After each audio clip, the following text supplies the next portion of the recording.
In this video, I'm going to show you how to enable WhatsApp online status. So if this video did helpful, please thumbs up and subscribe my channel. So let's show you from beginning.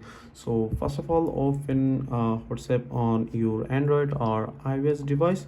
So just open WhatsApp, and as you can see, if I open any contact, as you can see, there's no showing WhatsApp online status.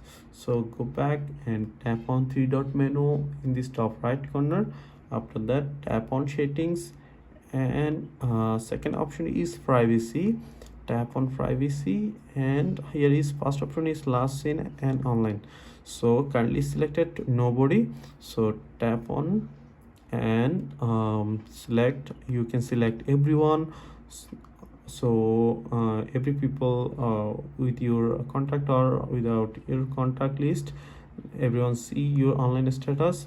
And second option is my contact, it's only showing to the people who are on your contact.